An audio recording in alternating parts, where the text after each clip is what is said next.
गेल्या 6 महिन्यापासून आमच्या जमिनीला रास्त भाव द्या अशी मागणी करतोय, परंतु त्यांना काहीच करायचं नाही। तर कालपासून बाबा आम्ही असं ठरवलं की आता आम्हाला जमिनीच द्यायची नाही। कालपासून आपण गोशाळेवर काम चालू केलंय। आपण आता आपल्या शुभ हस्ते त्याचं भूमिपूजन करावं अशी विनंती करतो। आपण या सर्वांना आम्हाला सगळ्या बाधित शेतकऱ्यांना आशीर्वाद द्यावा आणि ईश्वरचरणी तुमच्या माध्यमातून अशी प्रार्थना करतो की या सरकारला, या प्रशासनाला सुबुद्धी द्यावी।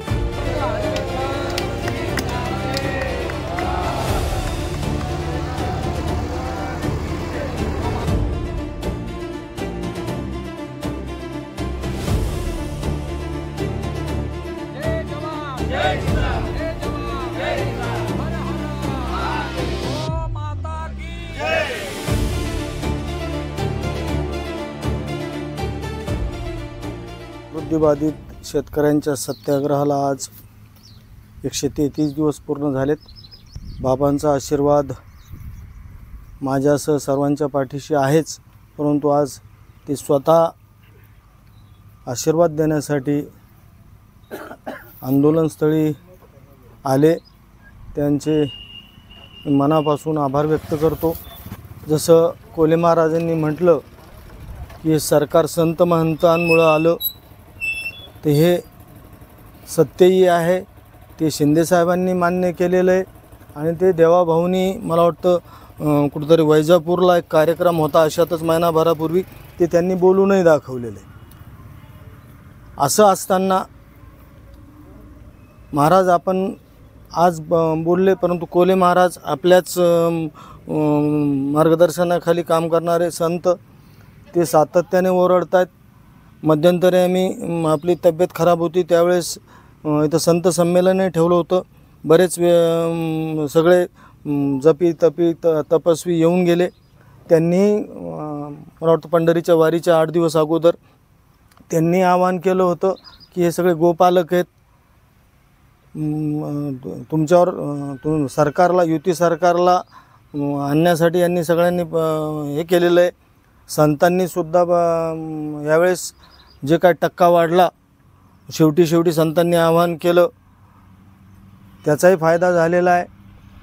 तर यांचं जे दुःख आहे, ज्या रास्त मागण्या आहेत त्या समजून घेऊन त्या सोडवल्या पाहिजे। नाहीतर त्यावेळेस असंही सांगितलं होतं काही संतांनी की अभी पंढरी की बारी बाद में तुम्हारी बारी असं सांगितलं होतं, पण तरीही ऐकायला तयार नाही। आणि मध्यंतरीच्या काळात शासनानं उपमुख्यमंत्री एकनाथ शिंदे साहेबांनी, महसूल मंत्री चंद्रशेखर बावनकुळे यांनी मनावर घेतलं, स्पष्ट आदेश दिलेले, तरीही प्रशासन ऐकायला तयार नाही।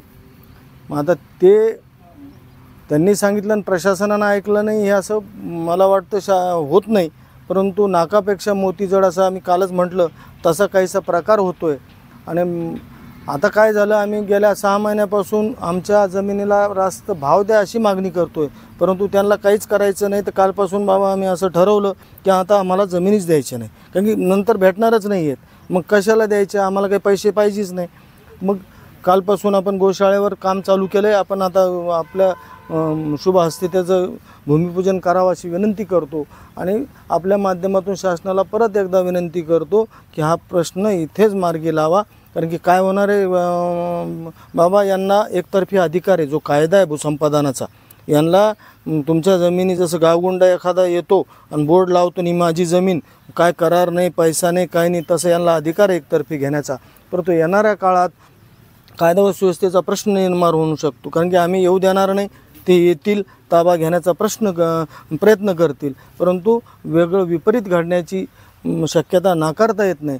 आम्ही आमच्याकडून काही होऊ देणार नाही, परंतु आपल्या माध्यमातून आपण या सर्वांना आम्हाला सगळ्या बाधित शेतकऱ्यांना आशीर्वाद द्यावा आणि ईश्वरचरणी तुमच्या माध्यमातून अशी प्रार्थना करतो की या सरकारला, या प्रशासनाला सुबुद्धी द्यावी। एवढंच बोलतो आणि थांबतो।